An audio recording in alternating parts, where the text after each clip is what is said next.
The detective who appeared in photos from different decades without aging. What he took every day. The detective who appeared in photos from different decades without aging. It began with a single black and white photograph taken in New York City, 1928. A group of officers stood in front of a brick police precinct, their uniforms crisp, their expressions stoic. And there, on the far right, was Detective Samuel Greaves. Tall, broad-shouldered, with a thin scar cutting down his left cheek. The strange thing was, Samuel Greaves wasn't supposed to exist yet. According to the records, he was born in 1947. At first, archivists thought it was a mistake.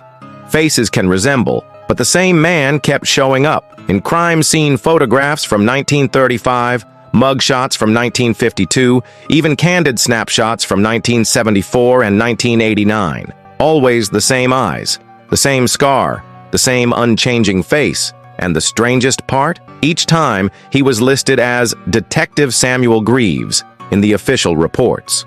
No aliases, no attempts to hide, just the same name, across decades. When journalist Elena Ward began her investigation, she expected to find a family connection, perhaps a son, a grandson, or an uncanny double. Instead, she found something far more disturbing. Police medical files showing that Greaves had undergone no visible aging over a 61-year period. His blood work revealed abnormalities not found in any other human being on record.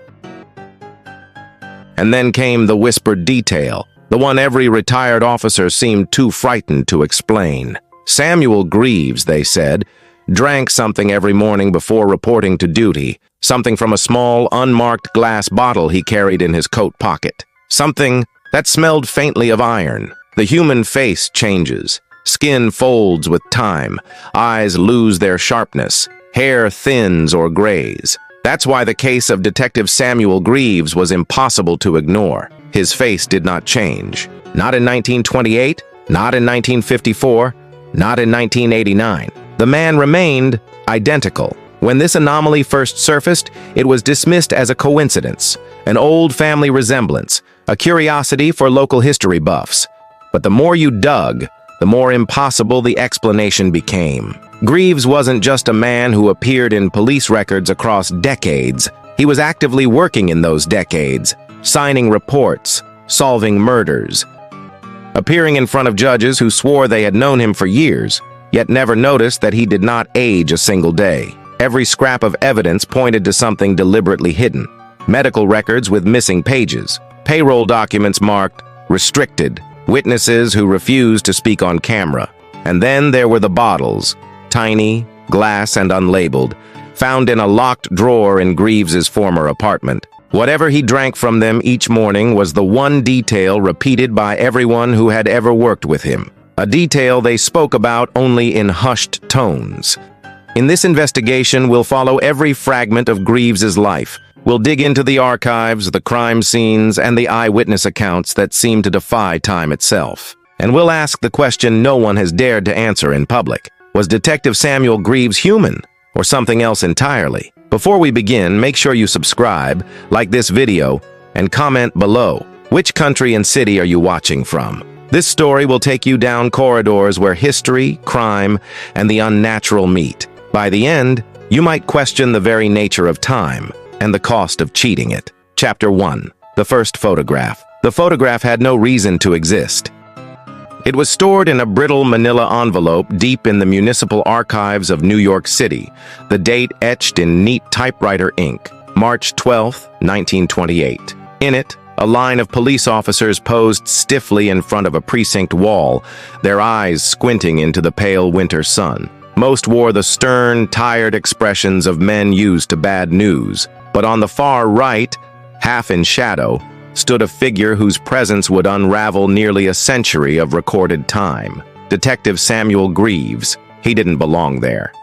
His service record claimed he joined the force in 1971, nearly half a century after this photo was taken. Yet here he was, full height, same squared jaw, same razor-thin scar along his left cheek. The clarity of the image left no room for look-alike theories. It was him, Elena Ward, the investigative journalist who found the photo, stared at it for hours. She'd been combing through archives for an unrelated cold case when she spotted him. She ran her finger over the glossy surface, almost expecting it to feel different where his figure stood, as if reality itself had hardened around him. It wasn't the only image. Within days, Elena uncovered Greaves in a 1935 crime scene photo, leaning casually near the chalk outline of a murdered shopkeeper.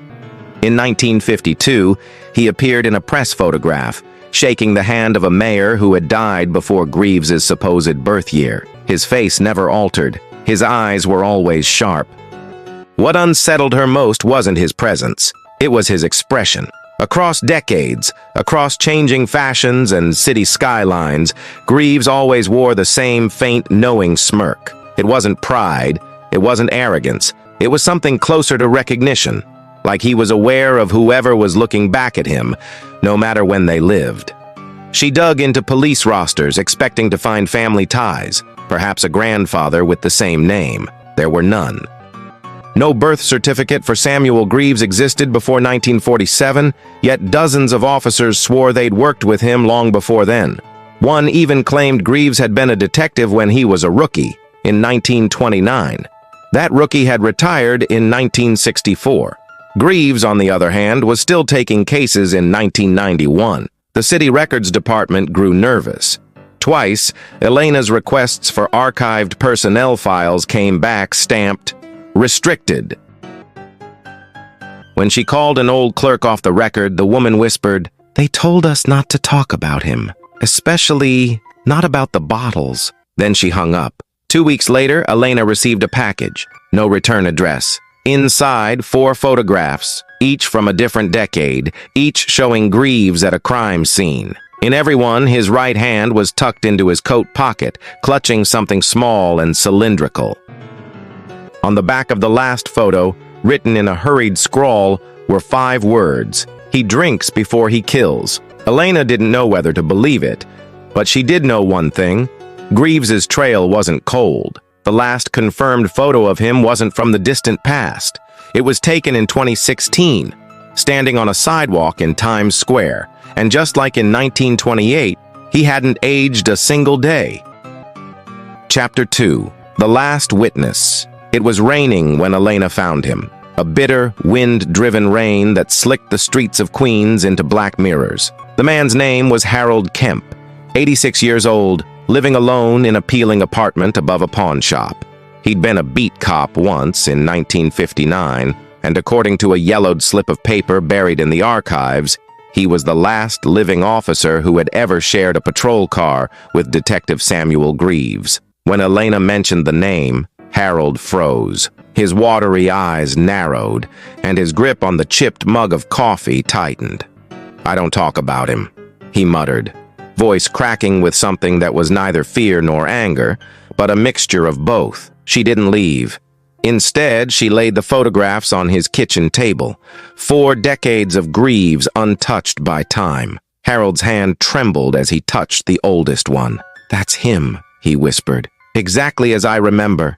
He hasn't changed a damn inch." It took another hour of silence before Harold spoke again. "Greaves didn't like the sun, always wore gloves even in July. Said it was for fingerprints, but that was a lie. I saw his hands once." Harold's voice sank.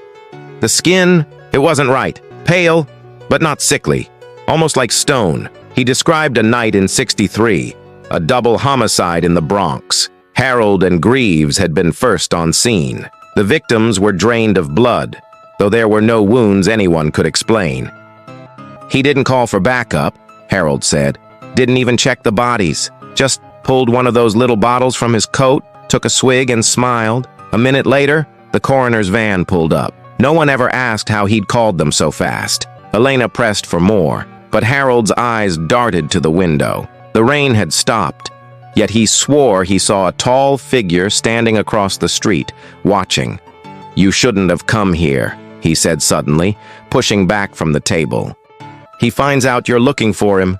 He'll come for you. Doesn't matter where you hide. Time means nothing to him." By the time Elena packed her camera and left, Harold had already locked the door. She glanced over her shoulder as she stepped into the street, but the sidewalk across the way was empty.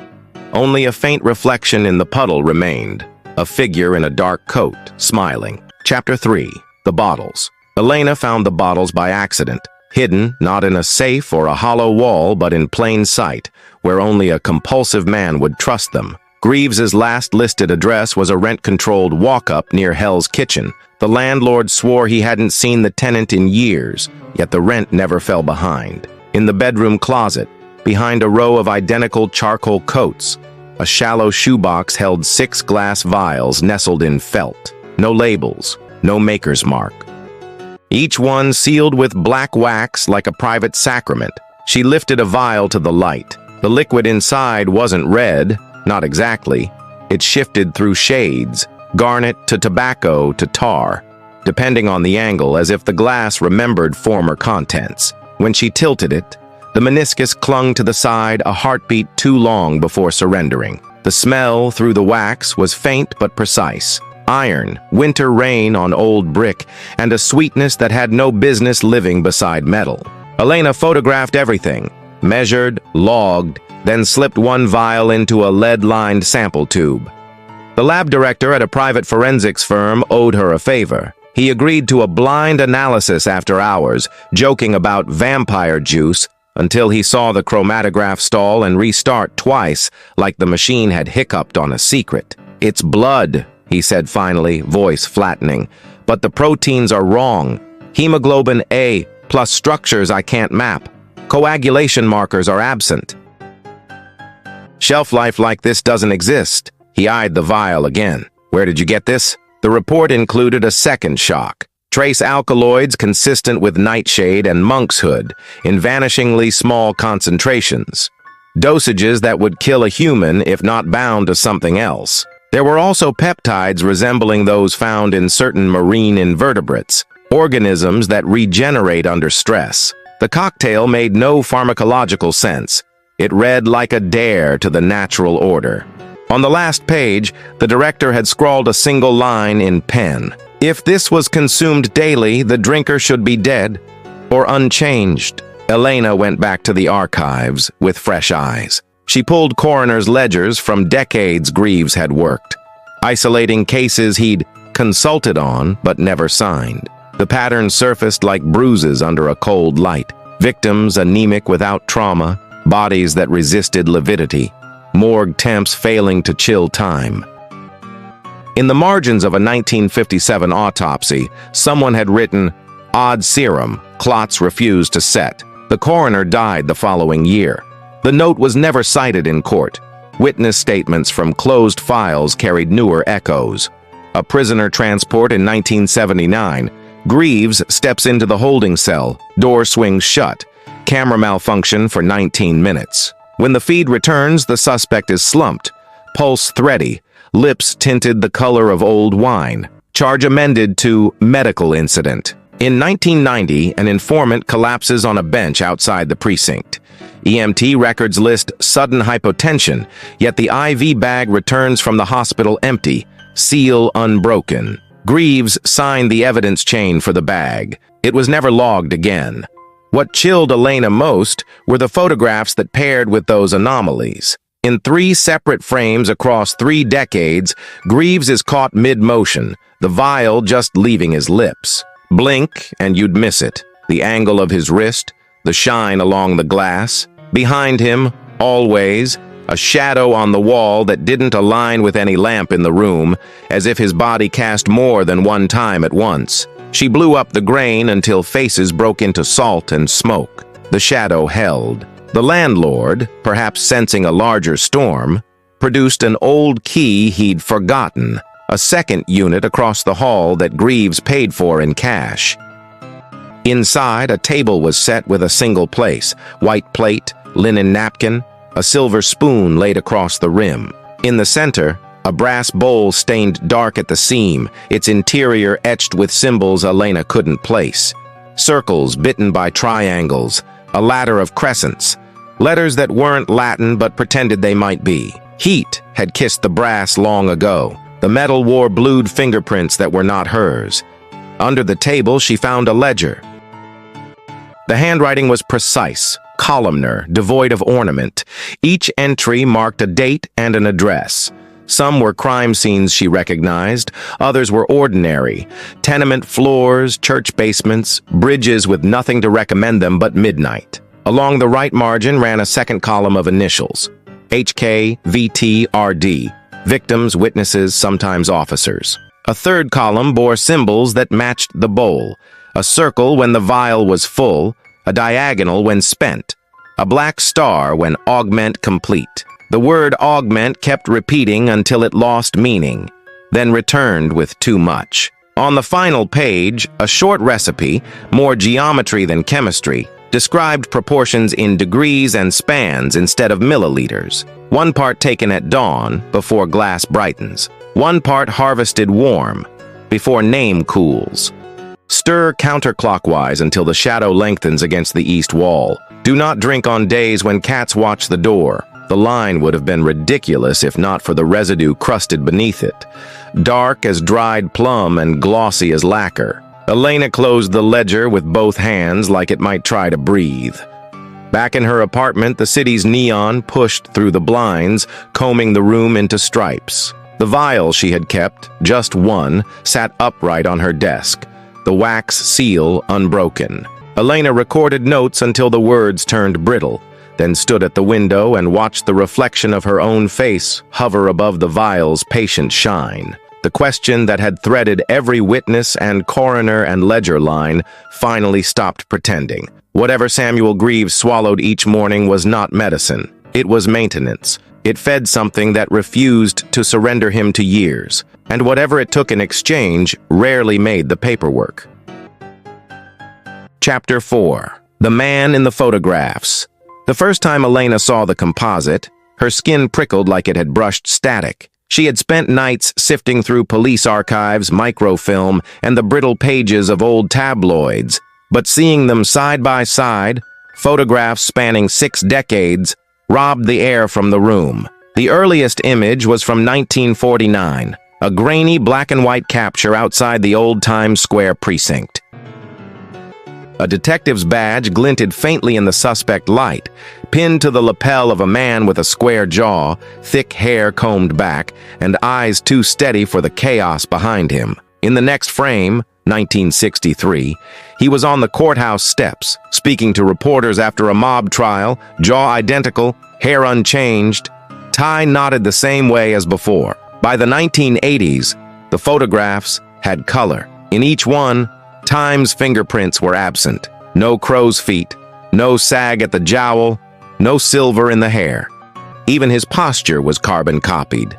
The world aged around him, cars, clothes, architecture, but he remained in perfect stasis. Elena cross-referenced them with public records.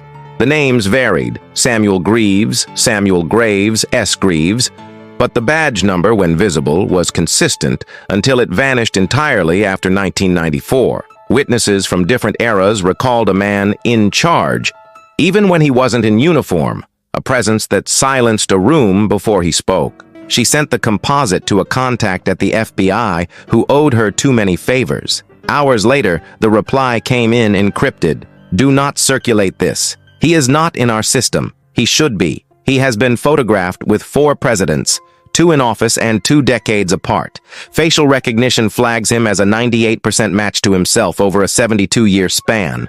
That is impossible." Impossible? Or something else entirely? In one photo from 2007, taken at a charity gala, he stood at the edge of the frame, a glass in hand. Elena zoomed in and recognized the black wax seal of the vial she had found, his thumb resting exactly where hers had when she first lifted it. He wasn't hiding it. He wasn't afraid of being seen. That was the moment Elena understood. Samuel Greaves did not care if anyone noticed. He had been walking through history in plain sight, and the photographs were not mistakes. They were a breadcrumb trail, an invitation, or a dare. Chapter 5.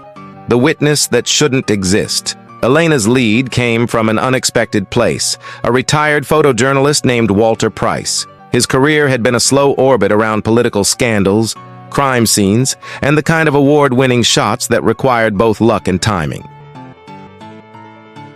But what caught Elena's attention wasn't any prize he'd won. It was the fact that Greaves appeared in 9 of his photographs over a 35-year span, none of them connected by the same event or even the same city. Walter lived in a cluttered brownstone in Brooklyn, a museum of fading prints and obsolete camera gear. He welcomed Elena with the skepticism of someone who had been misquoted too many times. She laid the composite on his kitchen table, and he stared at it for a long time before nodding. "Yeah," he said finally. "That's him, always just outside the story." The oldest print was from 1972, a grainy shot of a bank robbery standoff in Chicago. Greaves stood in the crowd, hands in his coat pockets, gaze fixed not on the scene, but on Walter's camera. "Back then," Walter said, "I figured he was a detective keeping an eye on things.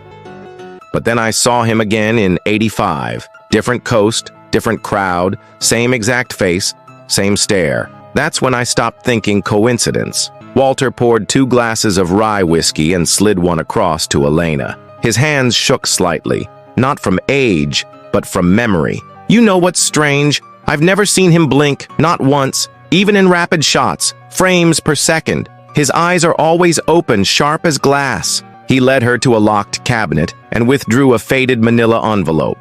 Inside were 3 more prints, all uncatalogued. One showed Greaves standing beside a collapsed bridge in Pennsylvania, months before Elena was born. Another captured him walking away from a courthouse in Nevada, mid-stride, coat flowing, that same black wax-sealed vial in his hand. The last image chilled her most. Greaves in 2004. Standing in the doorway of a hospital room, the same room where Elena's mother had died. Walter tapped the photo with a nicotine-stained finger. "I didn't know you then, but I remember taking this shot. He was already inside when I got there. No badge, no credentials. He left before anyone could stop him." Elena felt the air compress around her. The connection was too close, too deliberate. Greaves hadn't been passing through history. He had been curating it, selecting his appearances with surgical precision, and now she had proof he'd been watching her life long before she'd ever known his name. Walter leaned back in his chair, eyes narrowed. "If you're smart, you'll burn those pictures and forget this. Men like him, they don't leave loose ends. And if you've seen his eyes more than once, you're not a loose end. You're the next chapter." Chapter 6. The Unmarked Grave. The cemetery lay on the outskirts of Staten Island, hemmed in by rusted iron gates and a line of skeletal trees whose branches scratched against the sky. Elena had followed a trail of half-buried municipal records, scans of death certificates, faded obituaries, and handwritten coroner's logs that all pointed to one impossible conclusion. Samuel Greaves had been officially declared dead 3 times. Each time, the dates and causes differed, but the body description was identical. The first death was in 1957. The coroner's report cited a gunshot wound to the chest during a raid gone wrong. Burial took place within 48 hours. But when Elena tracked the grave to its coordinates, she found nothing. No marker, no plot records, just a patch of grass so undisturbed it might never have been dug. The second death came in 1979.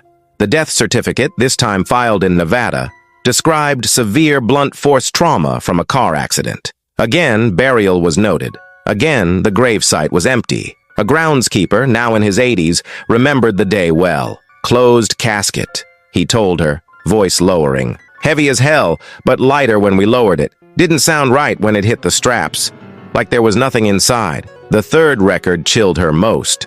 Dated 2001, it placed his death in a New Jersey hospital.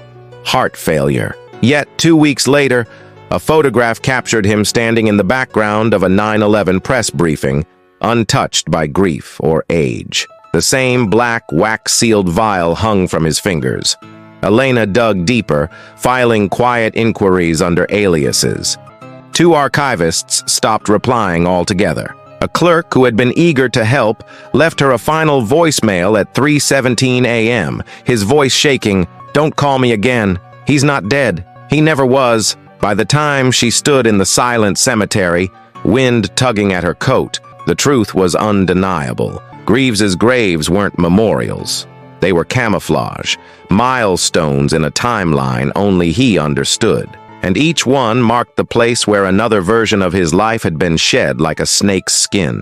In the distance, a figure stood beneath a twisted oak, still as stone, watching her. Even from that far away, she could see it. The same posture, the same eyes. He had been waiting for her to find this place. Chapter 7. The Blood Work.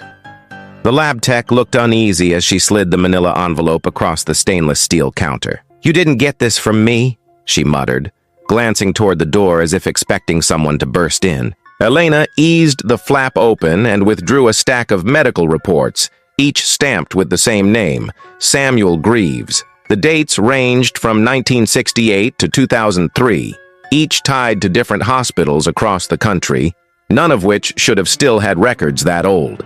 At first glance, the lab work read like standard pre-employment screenings. Blood panels, toxicity checks, metabolic profiles. But as Elena traced the numbers, her pulse quickened. Hemoglobin levels triple the human norm. White blood cell counts that fluctuated wildly, then stabilized in patterns too precise to be natural. And buried in the margins of a 1989 test was a hand-scrawled note in red ink. Protein markers, non-human origin. The deeper she read, the stranger it became. Samples were flagged for contamination in labs known for airtight protocols. Blood type shifted between O-negative and an undetermined classification within a 5-year span. One technician's comments, preserved in a hospital's scanned archive, seemed almost like a warning. Specimen reacts under UV light. Sample destroyed per instruction. Elena found herself staring at the pages, the clinical language unraveling into something far darker. If this data was real, and every indicator said it was, Greaves's blood was more than a medical anomaly. It was engineered, designed for longevity, resistance, maybe even regeneration. The most recent record was the most damning. Dated just 6 months prior, it came from a facility in Maryland. The physician's name was blacked out, but the notes were intact. Serum extraction complete. Patient declined anesthetic, no visible distress. Vial secured. In the corner, circled twice in thick ink, was the phrase daily administration. Subject reports, no change in decades. That phrase clung to her as she left the lab. Daily administration. The black wax-sealed vial. Whatever he drank each day, it wasn't medicine. It was maintenance. And if he'd been taking it for decades, it might explain why his face never aged, why he moved through history untouched by time. Somewhere in the darkness, Samuel Greaves had found a way to rewrite the body's rules, and Elena knew, with a rising chill, that her investigation wasn't just about a man anymore, it was about whatever lived inside him. Chapter 8. The House with No Windows. The address was buried deep in the Maryland facility's procurement logs, nothing more than a line item for special compound storage. No name, no description. Just coordinates. When Elena punched them into her GPS, the map pulled her toward a rural stretch of road flanked by trees so dense they seemed to swallow the light. The house emerged suddenly as though it had been waiting for her. 2 stories of weather-stained wood, no shutters, no curtains, no visible glass. Every window frame was sealed with heavy boards from the inside. The roof sagged under decades of moss, and the porch was sunken in on one side. It looked abandoned, until she noticed the footprints in the dirt, fresh and deep, leading to the front door. The air was unnaturally still. No birds, no insects. Even the wind seemed to skirt the property. As she approached, a faint hum reached her ears. A steady, low vibration, like machinery running far below the surface. The door was locked, but the wood around the latch had been replaced recently, the grain too new for the rest of the structure. Elena circled the house, her boots crunching over brittle leaves, until she found a cellar door half buried under a sheet of corrugated metal. It took all her strength to pry it up, revealing a narrow stairway sinking into darkness. The air inside was warm and metallic, tinged with a smell she couldn't place, something between old coins and damp stone. The hum grew louder as she descended, the steps groaning beneath her weight. At the bottom, she found a corridor lined with thick steel panels, each one etched with numbers. A single door stood ajar, light spilling out in a pale, clinical glow. Inside, a single workbench dominated the room. Glass vials filled with an amber fluid sat neatly in a rack, each one sealed with black wax. The markings on them matched the one she'd seen in Greaves's hand. Next to the rack lay a medical file, open to a page labeled Compound 23X. The dosage: 1 vial, daily, indefinitely. The hum was coming from a cylindrical chamber in the corner, tall enough to hold a person. Frost rimmed its edges, though the room was warm. Her breath caught when she saw what was inside.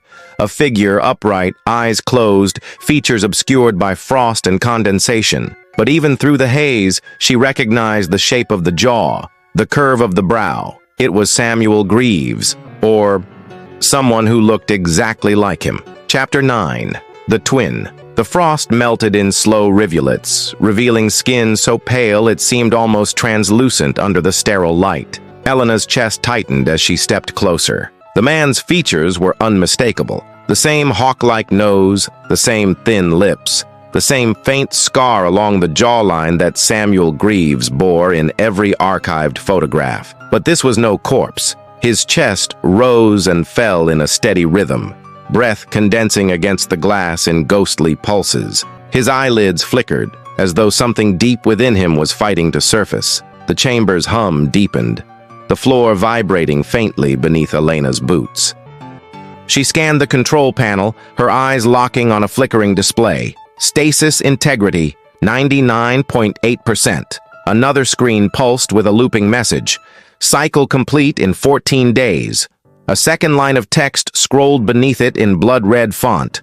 Do not interrupt unless authorized by Subject Alpha. She reached for the file on the workbench, flipping past chemical formulas until she landed on a page labeled Subject B, Physiological Notes. Her eyes darted across the text. Accelerated healing, resistance to cellular degradation, no recorded aging over multiple decades. Under relation to Subject A, one line was underlined twice. Genetic structure. Identical. Identical. Not a twin born in the ordinary sense.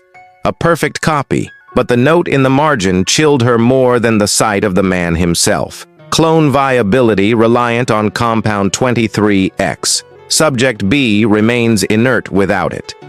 A sound broke her concentration. A faint tapping, slow and deliberate. Her gaze snapped back to the chamber. The man's hand was pressed against the glass now, his palm pale, fingers splayed. His eyes were open, and they were locked on hers. They weren't Greaves's eyes, not exactly. The irises shimmered faintly, a metallic sheen shifting beneath the surface. He mouthed something, his breath clouding the glass. Elena strained to read his lips. Run! The chamber's hum surged into a high-pitched whine, lights along its edges pulsing like a heartbeat. Somewhere deeper in the facility, a door slammed open. Footsteps, heavy, unhurried, echoed toward her. Whoever was coming already knew she was here. Chapter 10. The Release. The chamber's pitch climbed into a shrill, almost living scream. The frost vanished in seconds, replaced by rivulets of water running down the glass like sweat. Elena's instincts told her to run, but her legs wouldn't move.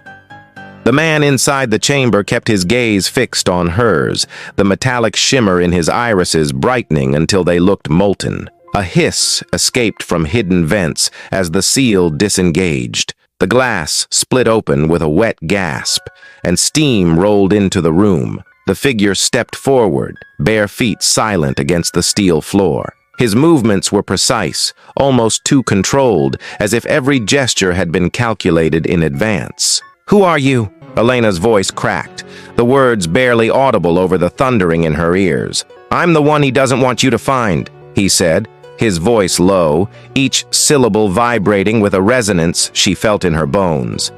"And if you stay here, you'll die before you understand why." The footsteps from the corridor were closer now. Slow, confident, unhurried. A shadow stretched along the far wall, impossibly tall, broad-shouldered. The man from the chamber tilted his head toward it, his expression tightening. "You've seen too much," the shadowed figure said from the doorway. It was Samuel Greaves, the other Samuel Greaves, unchanged from the photographs, his suit immaculate, not a single line in his face. The resemblance was perfect, but the cold calculation in his eyes made Elena's blood ice over. The clone, if that's what he was, stepped between them.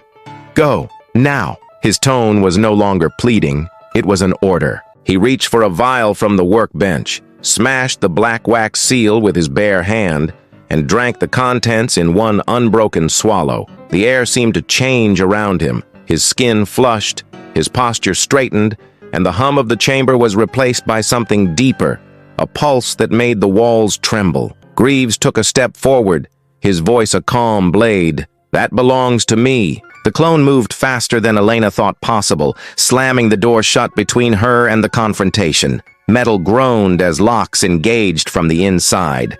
She backed away, heart racing, as the muffled sounds of impact and shattering glass echoed through the steel walls. The last thing she heard before the silence was broken by the shudder of the building was a voice. Not quite Greaves's, not quite the clone's, whispering through the vents. "This isn't over." When Elena burst into the night air, the house's hum was gone. Only the forest remained, silent and watching, as if it too was waiting for the next move. For years, the name Samuel Greaves had been whispered in hallways, spoken in disbelief by those who had crossed paths with him. But after the final files were unearthed, after the photographs were compared, the truth was more unsettling than anyone dared to imagine. The man in the images was not just similar, he was identical, down to the smallest wrinkle, or rather, the complete absence of one. The vials found in his apartment were sent for analysis. Every lab report came back inconclusive, with chemical compounds that didn't exist in any public database. Some scientists refused to speak further, claiming professional risk. Others disappeared from contact entirely. And as the last known sighting of Greaves flickered on a grainy security camera feed, dated just 2 months ago, the realization struck hard. He was still out there, watching, waiting, drinking whatever had kept him untouched by time for over a century. Some say he was a guardian of justice. Others believe he was the architect of crimes hidden behind decades of false faces. But one truth remains certain. If you ever see a man in an old-fashioned police coat with cold blue eyes and a faint smile, turn away, because Samuel Greaves has all the time in the world, and now he knows your face.